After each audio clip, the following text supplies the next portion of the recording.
ঢাকা সিলেট মহাসড়কের জমি অধিগ্রহণে মহা দুর্নীতি, কোটি কোটি টাকা ঘুষের চুক্তিপত্র। চ্যানেল 24 এর অনুসন্ধান। সার্জিও গডের সফরে আস্থা বৃদ্ধির আভাস দেখছেন বিশ্লেষকরা। আগামী সপ্তাহে আসবেন প্রায় অর্ধশত মার্কিন ব্যবসায়ী প্রতিনিধিরা। রাষ্ট্রপতি পদে বিএনপির প্রার্থী চূড়ান্ত করবেন তারেক রহমান। স্থায়ী কমিটির বৈঠকে সিদ্ধান্ত।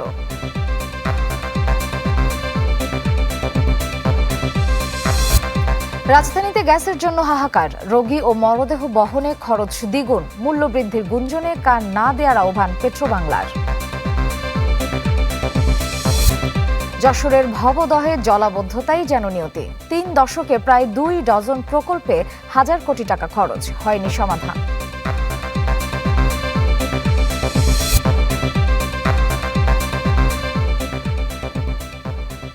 সবাইকে আমন্ত্রণ চ্যানেল 24 এর সকাল 7টার খবরে। শুনছিলেন একেএস সংবাদ শিরোনাম। আপনাদের সাথে আছি আমি মার্জিয়া শ্রেয়া। কোনো লুকোচুরি নয়, রীতিমতো লিখিত চুক্তি করে কোটি কোটি টাকার ঘুষ লেনদেন। শক্তিশালী এই ঘুষ চক্রে জড়িত চুনোপুটি থেকে সরকারি দপ্তরে থাকা রাঘব বোয়ালরা। ভূমি অধিগ্রহণে এমন মহা দুর্নীতি হয়েছে ঢাকা সিলেট মহাসড়কে, যেখানে সরকারি নথিতে কখনো ফসলি বাগান হয়ে গেছে বাড়ি, কখনো ফাঁকা জায়গায় গড়ে উঠেছে অদৃশ্য ভবন। জাহাঙ্গীর আলম রতন ও মেহেদি মিরাজের তোলা ছবিতে ইজাদ শৌমিকের অনুসন্ধান। নরসিংদীর রায়পুরা উপজেলার ছায়াঢাকা মরজাল গ্রাম। রাস্তার পাশের জমি অনেক দাম। মোহাম্মদ সানাউল্লাহর 15% বাগান জুড়ে এবারও থোকায় থোকায় ধরেছে লটকন। গ্রামের ভিতরে এই বাগানের প্রায় 1.5% জমি তাকে ছাড়তে হচ্ছে ঢাকা সিলেট মহাসড়কের জন্য।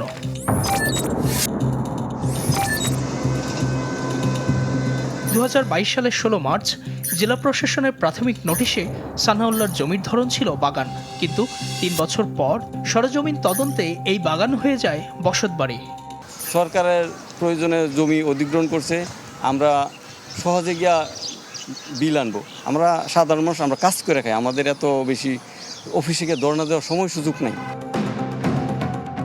হাজি আমিন খান 2 ছেলে ও নাতির নামে নরসিংদীর মরজাল মৌজায় 93-79 দাগে প্রায় 2% জমিতে গড়ে তোলেন দোকানসহ একতলা বাড়ি, যেখানে ব্যবসা করছেন তার ছোট ছেলে। এর পাশেই 93-81 দাগের সরকারি নথিতে একই রকম আরেকটি বাড়ির মালিকও আমিন খান।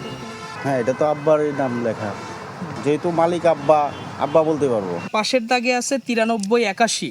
এরকম কোনো বিল্ডিং আছে আপনার? এটা না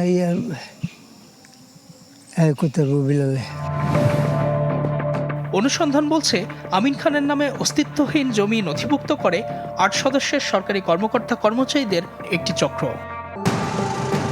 চক্রটি প্রথমে জমি ও স্থাপনার তালিকা তৈরির সময় মালিকদের কাছে ঘুষ দাবি করে। যারা দিতে অস্বীকৃতি জানান তাদের সম্পর্কে ভুল তথ্য দেয় পরিদর্শন জরিপের নথিতে, আর পরবর্তীতে তা সংশোধনের জন্য দ্বারস্থ হলে আবারও ফেলা হয় ঘুষের ফাঁদে। আমির ছিল সার্বিয়ার, বিভিন্ন লোক দিয়ে আমার প্রস্তাব দিছে যে জমি 50 লক্ষ টাকা দিবে, বিল্ডিংয়ের 30% ওরা নিয়ে যাবে। যদি দেয় তাহলে আমার ফুল বিল্ডিং উঠাবে এবং আমার জমি বাণিজ্যিক করে দিবে। আমি কইছি যে আমি তো আগেও টাকা দিচ্ছি, তো এখন আমার বাদ পড়ছে করে। পরে কইছে যোগাযোগ করেন, দেখা করেন। 40-60 চুক্তি করতে চাইছিল, ওই চুক্তিতে আসি নাই বলে এরা ইচ্ছাকৃতভাবে আমাদেরকে ক্ষতিগ্রস্ত করার চিন্তা ভাবনা করতেছে। 100 ও 300 টাকার স্ট্যাম্পে এমন 15টি ঘুষের চুক্তিপত্র আসে চ্যানেল 24 এর হাতে, যেখানে ভূমি অধিগ্রহণ হওয়া 39টি মৌজাতেই হয়েছে এমন চুক্তি। এই ভূমি অধিগ্রহণ প্রতারণা চক্রে জড়িত নরসিংদী জেলা প্রশাসনের সার্ভেয়ার আমির হোসেন, মোহাম্মদ সাইফুল ইসলাম, আব্দুল আজিজ, কানুনগো আব্দুল জলিল, সড়ক ও জনপদের সার্ভেয়ার মাসুদ রানা, উপসহকারী প্রকৌশলী এখলাস হোসেন, রাজীব কুমার দাস এবং ভূমি অধিগ্রহণ কর্মকর্তা আজিমুল হক। সম্প্রতি তাদের বেশ কয়েকজনকে দুর্নীতির দায়ে বদলি করেছে জেলা প্রশাসন। মাহমুদাবাদ ও কুকুরমারা মৌজা, এখানে সিলেট মহাসড়ক ঘেঁষা প্রায় প্রতিটি জমি ও স্থাপনার ক্ষতিপূরণ দিয়েছে সরকার, কিন্তু তা পেতে হয়েছে ঘুষ সিন্ডিকেটের হাত ধরেই। আর যারা চুক্তি করেননি তারা আজও ঘুরছেন ক্ষতিপূরণের আশায়। আবার ক্ষতিপূরণ না দিয়েই অনেকের ঘরবাড়ি ভেঙে দিয়েছে সরকার। 17% এক পার্টি আরেক পার্টি সামনে হচ্ছে 30%, 32% না দিয়ে ওইগুলো ভাঙচুর করছে, জোরে দখল করছে। দোকান আছি, দোকান ভাঙা ফেলেছে, দোকানের বিলো পাইছি না, গাছপালার বিলো পাইছি না। দালাল ছাড়া তো আর কাজ হয়েছে না। দেখা গেছে 4 কোটি টাকা পাইছে, এবার 1.5 কোটি টাকা নিচে গা। কে দালাল কে? কাজল দেখেন তো ইনি কিনা। হ্যাঁ? আব্দুল মতিন কাজল দীর্ঘদিন ধরে জমি অধিগ্রহণের দালালির সাথে জড়িত। স্থানীয় বিএনপির এই নেতার সাথে সখ্য সার্ভেয়ার আমির হোসেন সহ ফিল্ড বইয়ে স্বাক্ষরকারী প্রত্যেকের। অনিয়মের দায়ে সার্ভেয়ার আমির হোসেনকে বদলি করা হয়েছে শরীয়তপুরের ডামুড্ডা উপজেলায়। অনুসন্ধান বলছে গেল 20 মে তার কার্যালয়ে টাকার ভাগ দিতে যান দালাল আব্দুল মতিন কাজল। সঙ্গে ছিলেন মরজাল ইউনিয়ন বিএনপির সাধারণ সম্পাদক হুমায়ুন কবির ও আরেক সহযোগী। সিসি ক্যামেরার ফুটেজে দেখা যায় দুপুর 12টা 34 মিনিটে ভূমি অফিসে আমির হোসেনের সঙ্গে হাত মেলাচ্ছেন তারা। এবার সেই সার্ভেয়ার আমির হোসেন ও দালাল আব্দুল মতিনের মুখোমুখি হব আমরা। আপনারা এটাকে বাদ দিয়েছেন এই অংশ কেন? শুধু আপনি একা সাইন করেন নাই, সবাই মিলে এটা বাদ দিয়েছেন, কারণ কি? এটা কমিটি সবার সিদ্ধান্ত মোতাবেক হয়েছে। গুগল ম্যাপে 2022-এর ফেব্রুয়ারি অর্থাৎ নোটিশের আগেই কিন্তু একটা ছবি দেখা যাচ্ছে, এই যে স্পষ্টভাবে দেখা যাচ্ছে, এই যে দেখতে পাচ্ছেন স্পষ্টভাবে দেখা যাচ্ছে যে 2000, এই যে তাকান আপনি দেখেন। আমি এগুলো দেখবো না, এগুলো আমি দেখবো না, হ্যাঁ, এগুলো আমি দেখবো না। এগুলো আপনি কেন করেছেন? এবং সবাই বলছে যে আপনার নেতৃত্বে এগুলো হয়েছে। কিন্তু একটু কথা বলেন, কথা বলেন। আপনি কেন করেছিলেন? ওপেনলি অনেকই কাজ করছে। নামবি সভা ছিল, নাইম সভা ছিল, দলিল সভা ছিল, ফারুক ভাইয়া ছিল, যাই যখন আছে সবার সাথে মিলেমিশে কাজ করা হয়েছে।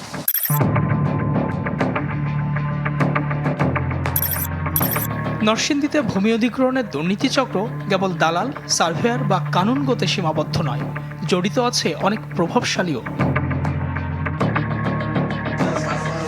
যাদের একজন ব্যবসায়ী পরের সূত্রধর। ভূমি অধিগ্রহণের টাকা হাতিয়ে নিতে যিনি অনিয়মের সূত্র মিলিয়েছেন সূক্ষ্মভাবে।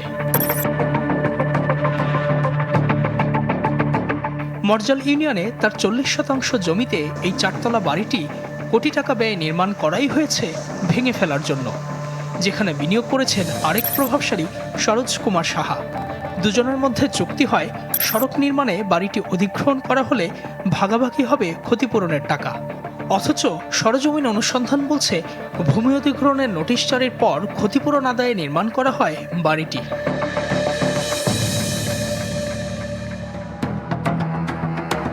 ঢাকা সিলেট মহাসড়কের ভূমি অধিগ্রহণ কার্যক্রম শুরুর পর এখন পর্যন্ত 15টি LA কেস বা মামলার মধ্যে 3টির ক্ষতিপূরণ দেয়া হয়েছে 718 কোটি টাকা, আর 2টিতে বরাদ্দ এসেছে 288 কোটি টাকা।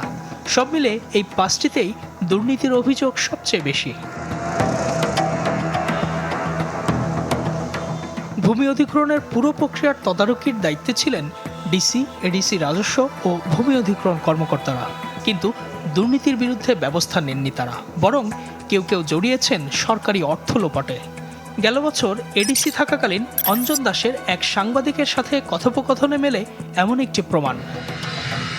আমার দায়িত্ব হচ্ছে মেসেঞ্জার, ব্যাপারটা যেহেতু প্রকাশ করে ফেলছেন, এখন আমি বলতে পারি আপনি যে কোনো প্রকারে ভাইকে রাজি করেন, আমি দিব না একা, সবাই মিলেই দিবে। আপনি ভাইয়ের জন্য 15 বলেন, আমি ওই আপনাকে যে 2 এর কথা বলছি এটা আমি ব্যবস্থা করব। আপনি যে কোনো প্রকারে এটা সমাধান করে দেন।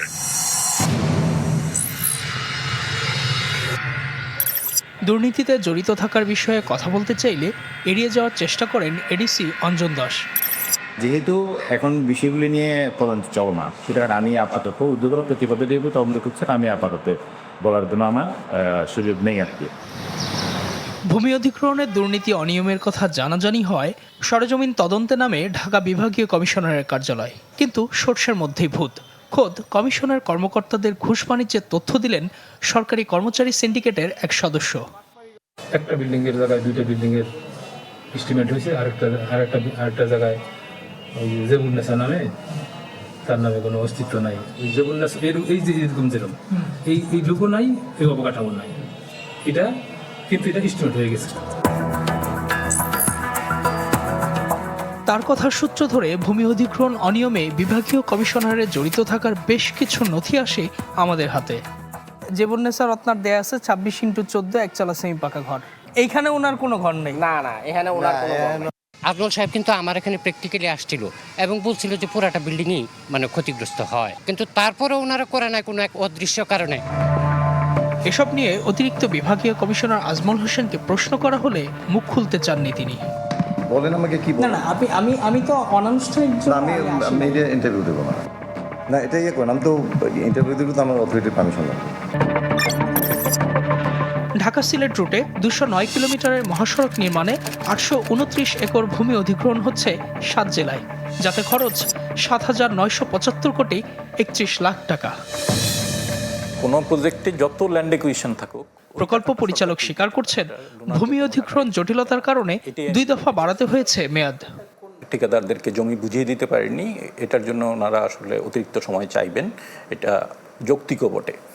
তো এই জন্য আমাদের প্রকল্পের সমাপ্তিকাল আসলে বাড়াতে হবে।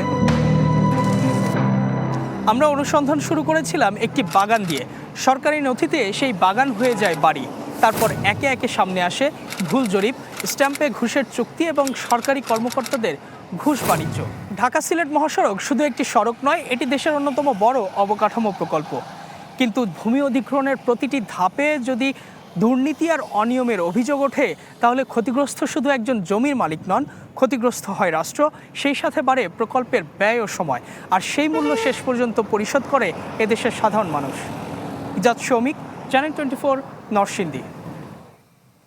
রাষ্ট্রপতি পদে বিএনপির প্রার্থী চূড়ান্ত করবেন তারেক রহমান। তাকে এ দায়িত্ব দিয়েছে দলের স্থায়ী কমিটি। রাজধানীর গুলশানে ব্রিফিংয়ে এ তথ্য জানিয়েছেন বিএনপি মহাসচিব ও স্থানীয় সরকার মন্ত্রী মির্জা ফখরুল ইসলাম আলমগীর। আর স্বরাষ্ট্রমন্ত্রী সালাহ উদ্দিন আহমেদ জানান, এ বছরের শেষেই স্থানীয় সরকার নির্বাচনের আয়োজন করবে সরকার। এর আগে অনুষ্ঠিত হয় দলটির সর্বোচ্চ নীতি নির্ধারণী ফোরাম স্থায়ী কমিটির বৈঠক। সভাপতিত্ব করেন প্রধানমন্ত্রী তারেক রহমান। স্থানীয় সরকার মন্ত্রী হিসেবে তিনি তো বলেছেন যে আমরা এই বছরের শেষের দিকে অথবা আগামী বছরের প্রথম দিকেই স্থানীয় সরকার নির্বাচন অনুষ্ঠানের জন্য প্রস্তুত আছে, সেই হিসেবে প্রস্তুতি চলছে। আমাদের দলের পক্ষ থেকে আমাদের রাষ্ট্রপতি নির্বাচনের প্রার্থী নির্বাচন, কবে নির্বাচন হবে, সব দায়িত্ব আমাদের দলের চেয়ারম্যান এবং মাননীয় প্রধানমন্ত্রী জনাব তারেক রহমানের উপরে ন্যস্ত করা হয়েছে। প্রধানমন্ত্রী তারেক রহমানের সাথে বৈঠক করেছেন মার্কিন প্রেসিডেন্টের বিশেষ দূত সার্জিও গর। প্রধানমন্ত্রীর তেজগাঁও কার্যালয়ে বৈঠকটি হয়। সংবাদ সম্মেলনে প্রধানমন্ত্রী কার্যালয়ের মুখপাত্র জানান, বিনিয়োগের সুযোগ অনুসন্ধানে আগামী সপ্তাহে বাংলাদেশ সফর করবেন যুক্তরাষ্ট্রের শীর্ষ 25টি কোম্পানির 45 প্রতিনিধি। মার্কিন প্রেসিডেন্ট ডোনাল্ড ট্রাম্পের দক্ষিণ ও মধ্য এশিয়া বিষয়ক দূত সার্জিও গর বাংলাদেশ সফরে আসেন গেল বৃহস্পতিবার। শেষ দিনে প্রধানমন্ত্রী তারেক রহমানের সঙ্গে সাক্ষাৎ করেন তিনি। ছিলেন পররাষ্ট্রমন্ত্রী, প্রতিমন্ত্রী, উপদেষ্টা ও ঢাকায় যুক্তরাষ্ট্রের রাষ্ট্রদূত। প্রধানমন্ত্রী ও সার্জিও গরের আলোচনায় দ্বিপক্ষীয় সম্পর্ক, বাণিজ্য ও বিনিয়োগ সম্প্রসারণ, আঞ্চলিক সহযোগিতা ও পারস্পরিক স্বার্থের বিভিন্ন বিষয় গুরুত্ব পায়। পরে ট্রাম্পের বিশেষ দূত জানান, বৈঠক ফলপ্রসূ হয়েছে। পরিবর্তিত বাংলাদেশে মার্কিন বিনিয়োগকারীদের আগ্রহের কথাও জানান তিনি। We just finished a very good meeting with the Honorable Prime Minister right here in his office. The United States holds the Prime Minister in the highest regards. We have a lot of potential, as we discussed. The message that we want to make sure that gets out there between our two sides is that there's incredible potential. যুক্তরাষ্ট্রের বিশেষ দূতের সাক্ষাৎকার নিয়ে প্রধানমন্ত্রীর কার্যালয়ের মুখপাত্র মাহাদি আমিন জানান, আগামী সপ্তাহের শেষ নাগাদ যুক্তরাষ্ট্রের 25টি শীর্ষস্থানীয় কোম্পানির প্রায় 45 জন জ্যেষ্ঠ কর্মকর্তা বাংলাদেশ সফরে আসবেন। তারা সরকারের বিভিন্ন মন্ত্রণালয় ও সংস্থার কর্মকর্তাদের সঙ্গে ধারাবাহিক বৈঠক করবেন, যাচাই করবেন বিনিয়োগের সুযোগ।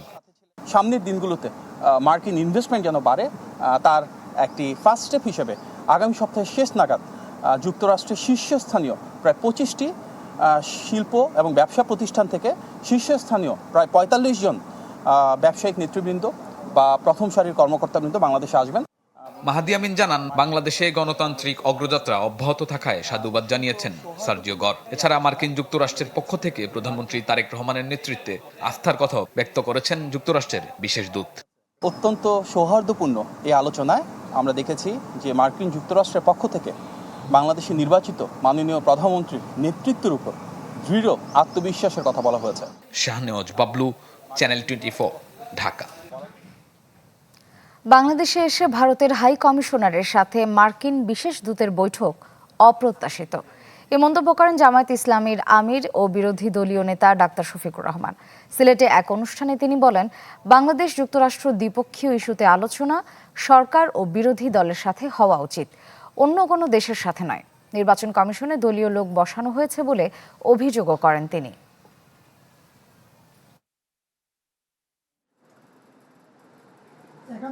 একটা স্বাধীন সার্বভৌম দেশে আমাদের সরকার যদি নলেজে নিয়ে কোনো কিছু করে সেটা ভিন্ন, আদারওয়াইজ এটা অপ্রত্যাশিত। তারা তো ইন্ডিয়া বসে কথা বলতেই পারেন, কিন্তু যদি দুই দেশের কোনো বিষয় হয়ে থাকে সেটা সরকারের সাথেই হওয়া উচিত, বিরোধী দলের সাথে হওয়া উচিত, পার্টিকুলার কোনো দেশের কোনো কূটনীতিবিদের সাথে এটা আমাদের কাম্য না। প্রধানমন্ত্রী তারেক রহমানের চীন সফরের পর সার্জিও গরের বাংলাদেশে আসা বিশেষ গুরুত্বের দাবিদার। কথা বলছেন আন্তর্জাতিক সম্পর্ক বিশ্লেষকরা। তাদের মতে এ সফরে ঢাকার প্রতি ওয়াশিংটনের আস্থা বৃদ্ধির আভাস মিলছে, যা প্রভাব ফেলবে বাণিজ্য ও বিনিয়োগে। মোর্শেদ হাসিবের রিপোর্ট। পল কাপুর, ব্র্যান্ডন লিঞ্চের ধারাবাহিকতায় সার্জিও গোরের সফর ছিল বাংলাদেশের জাতীয় নির্বাচনের পর যুক্তরাষ্ট্রে তৃতীয় কোনো শীর্ষ নীতি নির্ধারকের সফর। মার্কিন প্রেসিডেন্ট ডোনাল্ড ট্রাম্পের বন্ধু ও ধনকুবের গোরের সফরে তাই বাড়তি নজর ছিল কূটনৈতিক মহলের। Very good meeting with the Honorable Prime Minister right here in his office. The United States holds the Prime Minister in the highest regards. আন্তর্জাতিক সম্পর্ক বিশ্লেষকরা বলছেন, প্রধানমন্ত্রী তারেক রহমানের চীন সফরের পর যুক্তরাষ্ট্রের বিশেষ দূতের বাংলাদেশে আসা বিশেষ গুরুত্বের দাবিদার। আমাদের রাজনৈতিক স্থিতিশীলতা ফেরত আসছে এবং ভবিষ্যতে যেখানে যুক্তরাষ্ট্র থেকে আমাদের এখানে একটা বড় একটা ইনভেস্টর সামিট হতে পারে এবং আমাদের যে এআই খাতে এবং যে আমাদের সেমিকন্ডাক্টর খাতে বা আমাদের তার সাথে সাথে যে আমাদের অ্যাগ্রো প্রসেসিংয়ের খাতে বা যে তুলার এখানে খাতে বা ওয়্যারহাউসিং খাতে, এগুলোতে যে যুক্তরাষ্ট্রের যেখানে বিনিয়োগটা এখানে বাংলাদেশ সরকার চেয়েছে সেটার ব্যাপারে খোলামেলা আলাপ হয়েছে। এই সফরে এসে সুখবর দিয়েছেন সার্জিও গোর। জানিয়েছেন বাংলাদেশের যুক্তরাষ্ট্রের ভ্রমণ সতর্কতা এক ধাপ উন্নতি হয়েছে। একে দারুণ খবর হিসেবে উল্লেখ করছেন ট্রাম্পের দূত। এই পদক্ষেপকে ঢাকার ওয়াশিংটনের প্রতি আস্থার বৃদ্ধির আভাস হিসেবে দেখছেন অধ্যাপক শাহবানাম খান। এই ইন্ডিকেশনের মাধ্যমে অন্ততপক্ষে এটা দেখা যাচ্ছে যে গ্লোবাল কনফিডেন্স অন বাংলাদেশের অভ্যন্তরীণ নিরাপত্তার উপরে বেটার হয়েছে। পশ্চিমা বিশ্ব বা অন্যান্য যেসব দেশের বিনিয়োগ আগ্রহ, সেই আগ্রহগুলির সাথে নিরাপত্তার যে সংঘর্ষ ছিল এটা আর থাকছে না। শনিবার বিকেলে 3 দিনের সফর শেষে ঢাকা ছাড়েন মার্কিন প্রেসিডেন্ট ডোনাল্ড ট্রাম্পের দক্ষিণ ও মধ্য এশিয়া বিষয়ক বিশেষ দূত সার্জিও গোর। মোর্শেদ হাসিব, চ্যানেল 24, ঢাকা। রাজধানীর উত্তরায় র্যাবের গোপন বন্দিশালা টিএফআই সেল পরিদর্শন করেছেন আন্তর্জাতিক অপরাধ ট্রাইব্যুনালের 3 বিচারক। ছোট বড় 22টি কক্ষ ঘুরে দেখেন তারা। আয়নাঘর হিসেবে পরিচিত এসব কক্ষে বন্দীদের রাখা হতো বলে জানান চিফ প্রসিকিউটর। বলেন, গুমে জড়িত কাউকে ছাড় দেয়া হবে না। রাজধানীর উত্তরায় র্যাব 1-এর টাস্ক ফোর্স ইন্টারোগেশন সেল, যেটি আয়নাঘর নামে বেশি পরিচিত, এ গোপন বন্দিশালার খুপড়ি ঘরে রেখে আওয়ামী লীগ আমলে নির্যাতন চলত বিরুদ্ধ মত পথের ব্যক্তিদের উপর। শনিবার বহুল আলোচিত ও নিন্দিত এই বন্দিশালা পরিদর্শন করেন আন্তর্জাতিক অপরাধ ট্রাইব্যুনালের 3 বিচারক। তাদের সাথে ছিলেন মানবাধিকার কর্মী ও গুম হওয়া ব্যক্তিদের স্বজনরা। তাদেরকে এখানে রেখে দেওয়াটাই ছিল তাদের জন্য শাস্তি, এবং যারা এখানে পরিদর্শনে এসেছেন তাদের সাথে গুম হওয়া পরিবারের যে সমস্ত সদস্যরা এখানে এসেছেন তারা এগুলো দেখে আবেগ আপ্লুত হয়ে গিয়েছেন, তারা বিচারের দাবি করেছেন। এইখানে যাদেরকে রাখা হতো তাদেরকে এমন একটা শাস্তির মধ্যে নেওয়া হতো যে এইখানে থাকাটাই হচ্ছে বড় ধরনের নির্যাতন। এই অমানবিকভাবে টর্চার করে মানুষকে হত্যা করার জন্য আসলে এইভাবে রাখার কি মানে ছিল? তো এগুলোর যথার্থ বিচার চাই আমরা। পরিদর্শন শেষে সাংবাদিকদের সাথে কথা বলেন ট্রাইব্যুনালের চিফ প্রসিকিউটর। হাত বেঁধে চোখ বেঁধে রাখা হতো এবং সেইভাবেই তাদের উপরে বিভিন্ন রকমের অত্যাচার নির্যাতন করা হতো। কাউকে কাউকে দীর্ঘদিন পরে ছেড়ে দেওয়া হতো, বিভিন্ন মিথ্যা মামলায় তাদেরকে দেওয়া হতো। এভিডেন্স গোপন করার জন্য যারা এই পরবর্তীতে ওয়াল আপ করেছে, কনস্ট্রাকশন করেছে, তারাও কিন্তু বিচার থেকে এড়িয়ে যাওয়ার কোনো সুযোগ নাই। তবে আসামি পক্ষের আইনজীবীরা আয়নাঘর সংক্রান্ত অভিযোগকে ভিত্তিহীন বলে দাবি করেন। আয়নাঘর এটা বলা হয় নাই, এটা ইভেন চার্জশিটেও বলা, সরি ফর্মাল চার্জও বলা হয়েছে টিএফআই সেল, এবং টর্চার, নির্মম টর্চার হয়েছে, এই কথাটা আমরা বলতে পারি না। বিচার প্রক্রিয়ার অংশ হিসেবে আগামীতে ঢাকা ক্যান্টনমেন্টে ডিজিএফআই কার্যালয়ের ভেতরের জেআইসি সেলও পরিদর্শনের কথা আছে আন্তর্জাতিক অপরাধ ট্রাইব্যুনালের প্রসিকিউশন টিমের। এই রুমগুলো দেখতে পাচ্ছেন। সুলতান মাহমুদ আরিফ, চ্যানেল 24, ঢাকা। আগামী সংসদ অধিবেশনে উঠছে গুম প্রতিরোধ ও প্রতিকার এবং মানবাধিকার কমিশন আইন, জানিয়েছেন আইন, বিচার ও সংসদ বিষয়ক মন্ত্রণালয়ের মন্ত্রী মোহাম্মদ আসাদুজ্জামান। রাজধানীর হোটেল ইন্টারকন্টিনেন্টালে একটি অনুষ্ঠান শেষে মন্ত্রী জানান, চলতি সপ্তাহে বা পরের সপ্তাহে এটি যাচাই বাছাইয়ের জন্য তোলা হবে মন্ত্রিপরিষদ সভায়। বলেন, অনেক কিছুই সংযোজন বিয়োজন করেই এটি নতুনভাবে আনা হচ্ছে। এক প্রশ্নের জবাবে আইনমন্ত্রী আরও বলেন, ভারত নিজেই অনুধাবন করেছে মৃত্যুদণ্ডপ্রাপ্ত আসামিরা কথা বলতে পারেন না। এখন খতিয়ে দেখা হবে হাসিনার বিষয়ে পরবর্তী করণীয় কি।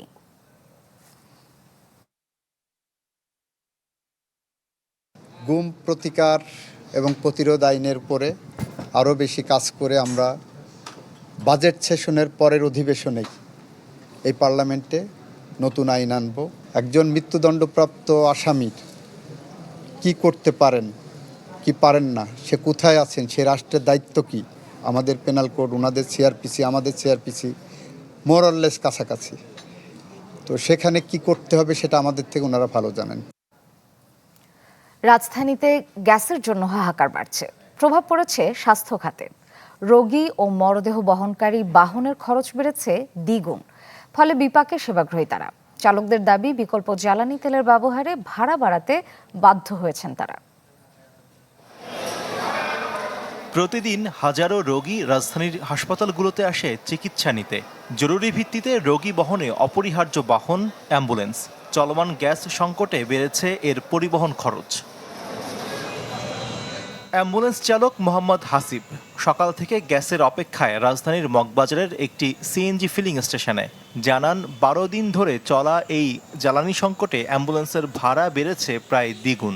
গরিব রুগীর উপরে চাপ পড়ে, যারা মধ্যবিত্তি তাদের উপরে চাপ পড়ে, যারা মনে করে আমরা বরিশালে চলে যাব, 8,000 টাকা বরিশাল চলে যেতে পারি, কিন্তু গ্যাসে সেখানে কিন্তু আমরা 14,000 টাকায় বরিশাল যেতে পারি না।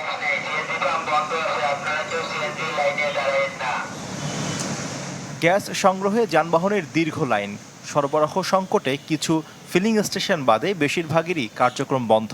আমি 2 ঘন্টা ধরে সিরিয়াল ধরে আইছি, অনেক পাম্পের সামনে আইছি, নজল দিব, অনেক গ্যাস নেই। লাইনের সমস্যা থাকলে ওই শনির আকড়া, যাত্রাবাড়ি, চিটাগাং, গাজীপুর, ওদের কোনো সমস্যা নেই। খালি ঢাকার এটা সিন্ডিকেট বসাই এরা দাম বাড়ানোর জন্য পায়তারা করতেছে। আমরা প্রায় 14-15 ঘন্টা ডেইলি ডিউটি করতে হচ্ছে, কোনো আমাদের ওভার টাইমে নেই, হিসাবে আমরা বেকার ডিউটি করতেছি। কিন্তু আপনার গ্যাসের জন্য গাড়ি চালানো গেছে না, ঠিক আছে? আধাবেলা গাড়ি চালালে গ্যাসের জন্য আধাবেলা গাড়ি বসায় রাখতে হয়েছে। আবাসিক বাসাবাড়িতেও জ্বলছে না চুলা। গ্যাস সংকটে ব্যাহত হচ্ছে দৈনন্দিন কার্যক্রম। শফি মাহমুদ সাগর, চ্যানেল 24, ঢাকা। গ্যাস সংকট নিরসনের দাবিতে পেট্রোবাংলা অভিমুখে প্রতীকী মার্চ করেছে এনসিপি। রাজধানীর সার্ক ফোয়ারা থেকে পেট্রোবাংলা পর্যন্ত এ মার্চ অনুষ্ঠিত হয়। এর আগে সংক্ষিপ্ত সমাবেশে দলটির নেতারা অভিযোগ করেন, দাম বাড়ানোর জন্যই সরকার গ্যাসের কৃত্রিম সংকট তৈরি করেছে। জনদুর্ভোগ লাঘবের চেষ্টা না করে লঙ্ঘন করছে নির্বাচনী প্রতিশ্রুতি। আওয়ামী লীগের মতো বিএনপিও পরিবারতান্ত্রিক রাজনীতিতে প্রবেশ করছে বলে দাবি এনসিপি নেতাদের।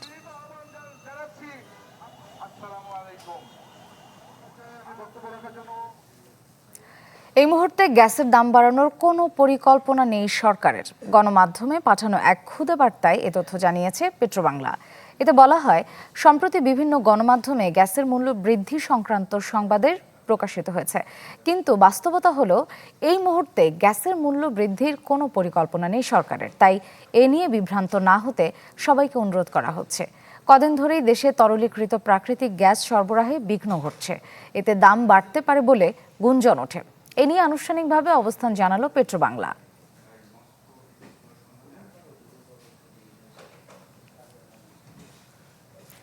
মধ্যপ্রাচ্যে অস্থিরতায় জ্বালানি তেলের সংকটকালীন সময় হিড়িক পড়ে গাড়িকে সিএনজি ও এলপিজিতে রূপান্তরের। এ সময় রূপান্তর হয়েছে শতকরা 10 থেকে 15% যানবাহন। বিশেষজ্ঞরা বলছেন, আমদানি নির্ভর জ্বালানি ব্যবস্থা কোনো সমাধান নয়। টেকসই করতে এ খাতে প্রয়োজন জ্বালানি সার্বভৌমত্ব। সাজ্জাদুল হকের প্রতিবেদন। গাড়ি নেওয়ার পর 1 বছর তেলেই চালিয়েছেন বেসরকারি চাকরিজীবী উত্তম দত্ত। জ্বালানি সংকট আর খরচ সাশ্রয়ী করতে সিএনজিতে রূপান্তর করেন গাড়িটি। আর সেই সিএনজি সংকটেই এখন ঘন্টার পর ঘন্টা কাটছে রাস্তায়।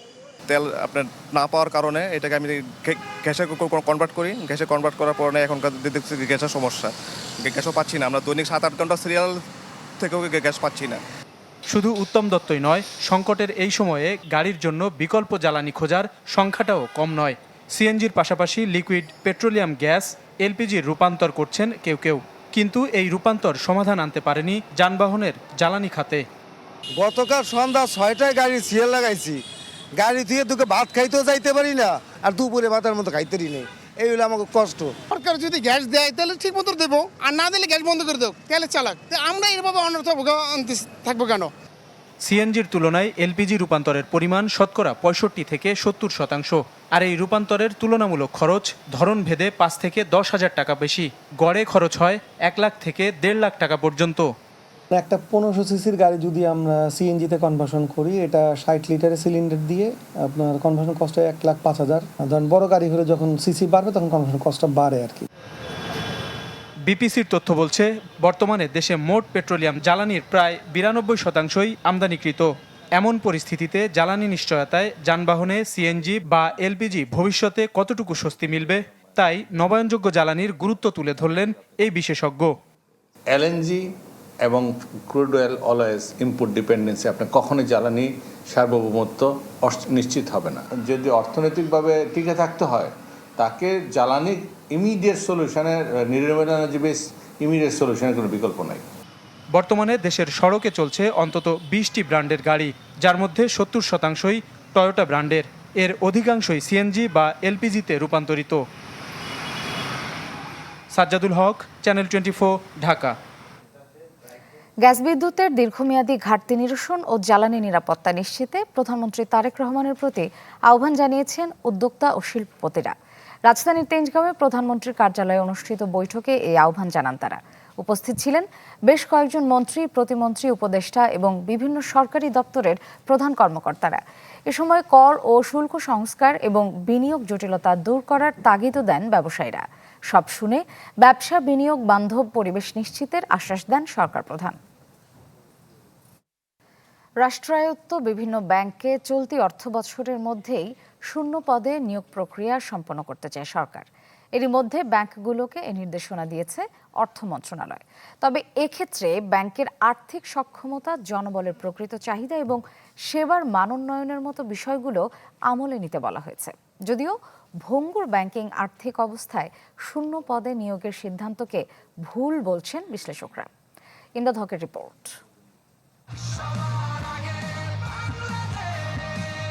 সবার আগে বাংলাদেশ প্রতিপাদ্যে নির্বাচনের আগে ইশতেহার ঘোষণা করে বিএনপি, যার অন্যতম 5 বছরে 1 কোটি নতুন কর্মসংস্থান। প্রতিশ্রুতি পূরণে শুরু থেকে মনোযোগী তারেক রহমানের সরকার গুরুত্ব দিয়ে তৈরি করছে সরকারি ও স্বায়ত্তশাসিত প্রতিষ্ঠানে শূন্য পদের তালিকা। পরিকল্পনা বাস্তবায়নের অংশ হিসেবে রাষ্ট্রায়ত্ত ব্যাংকে শূন্য পদের তথ্য সংগ্রহ করছে আর্থিক প্রতিষ্ঠান বিভাগ। চিঠি দিয়ে জানতে চেয়েছে নিয়োগের অগ্রগতি। তথ্য বলছে, বেসিক ব্যাংকে ষষ্ঠ, নবম ও দশম গ্রেডে শূন্য পদ আছে 167টি। প্রায় 1,500 অনুমোদিত জনবলের মধ্যে 713 জন নিয়ে চলছে বিডিবিএল। 1,470টি পদ খালি রূপালী ব্যাংকে। সোনালী ব্যাংকে শূন্য পদ 6,212। সবচেয়ে বেশি অগ্রণী ব্যাংকের বিভিন্ন গ্রেডে পদ খালি 6,248টি। এই সমস্ত ব্যাংকে যে সমস্ত লোকবলের ঘাটতি আছে, এই মুহূর্ত থেকে যদি সেটি পূরণের জন্য পদক্ষেপ গ্রহণ করা হয় বা যায়, সেই ক্ষেত্রে অদূর ভবিষ্যতে সরকারের যে টার্গেট $1 ট্রিলিয়ন অর্থনীতিতে যে রূপান্তরের যে প্রক্রিয়া, সেই রূপান্তর প্রক্রিয়ায় একটি উল্লেখযোগ্য অবদান রাখবে বলে আমি মনে করি। সরকারের মূল দায়িত্ব কর্মসংস্থান সৃষ্টি নয়। সরকারি প্রতিষ্ঠানগুলোতে কর্মসংস্থান সৃষ্টি সরকারের দায়িত্ব না, কর্মসংস্থান সৃষ্টির মূল দায়িত্ব বেসরকারি খাতের। সরকার সম্ভবত এই প্রথম প্রিন্সিপাল জায়গাটিতে একটা বড় ভুল করছে। এরই মধ্যে নতুন নিয়োগ ও পদোন্নতির মাধ্যমে শূন্যপদ পূরণের উদ্যোগ নিয়েছে এসব ব্যাংক। চলতি অর্থবছরের মধ্যে যা সম্পন্ন করার নির্দেশনা আর্থিক প্রতিষ্ঠান বিভাগের। তবে বিশ্লেষকরা বলছেন, রাষ্ট্রায়ত্ত ব্যাংকগুলোর বেশিরভাগেরই আর্থিক অবস্থা নাজুক, বড় অংশই চলছে খেলাপি ঋণের বোঝা নিয়ে। এ অবস্থায় ব্যয় সংকোচন নীতির আলোকে দরকার প্রয়োজন বিবেচনায় জনবল নিয়োগ। অধিকাংশ ব্যাংকগুলোরই এই মুহূর্তে খেলাপি ঋণের পরিমাণ উচ্চ।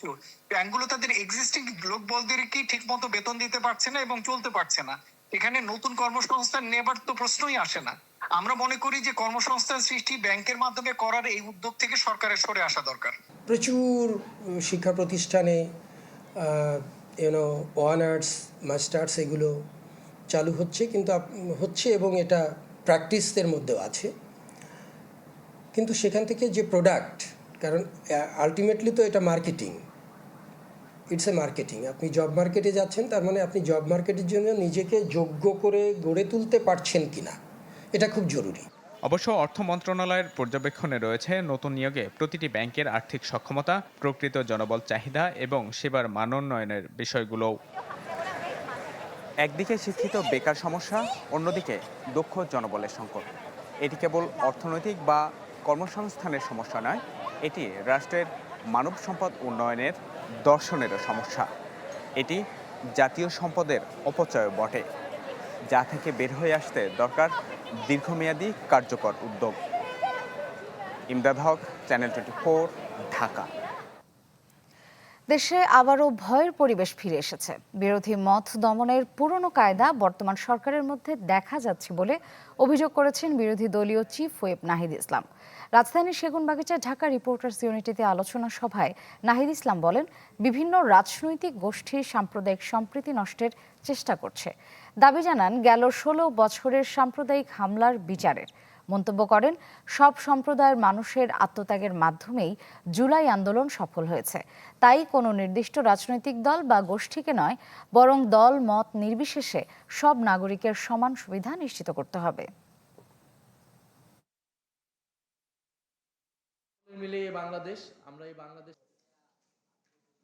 আমরা একটা ভয়ের পরিবেশ আবারও দেখতে পাচ্ছি। বিরোধী মতকে দমন পীড়ন করার পুরনো কায়দা আমরা এই সরকারের মধ্যে দেখতে পাচ্ছি। আমরা শুধু 16 বছরে গুম, খুন ইত্যাদির কথা বলতেছি, কিন্তু সাম্প্রদায়িক যেই ঘটনা হয়েছে সেগুলোর বিচারও যাতে নিশ্চিত করা হয়, সেই দাবি আমরা উঠাচ্ছি আজকের এই জুলাই সম্প্রীতি সমাবেশ থেকে। ঢাকায় একের পর এক বোমা আতঙ্ক। মিরপুর ও ফার্মগেট মেট্রো স্টেশনে বোমার মতো বস্তু পাওয়া গেছে, এমন খবর দেখা দেয় চাঞ্চল্য। তবে মতিঝিল ও আশুলিয়ার মতো জায়গায় পাওয়া যায়নি সত্যিকারের বোমা। মিলেছে জর্দার কৌটার সাথে পান ও বস্তার ভেতর ময়লা। পুলিশ বলছে, যে কোনো নাশকতার চেষ্টা প্রতিহতে সর্বোচ্চ সতর্কতারা। দুপুরের দিকে মিরপুর 10 মেট্রো স্টেশনে বোমা সদৃশ বস্তু পাওয়া গেছে, ছড়িয়ে পড়ে এমন খবর। দ্রুত ঘটনাস্থলে যায় পুলিশ ও সিটিটিসির বোম ডিসপোজাল ইউনিট। তবে পরীক্ষা নিরীক্ষার পর ব্যাগটিতে কোনো বিস্ফোরক বা ক্ষতিকর বস্তু পায়নি আইনশৃঙ্খলা বাহিনী। পাওয়া যায় জর্দার কৌটা ও পান। এ ঘটনায় চাঞ্চল্য তৈরি হয় ওই এলাকায়।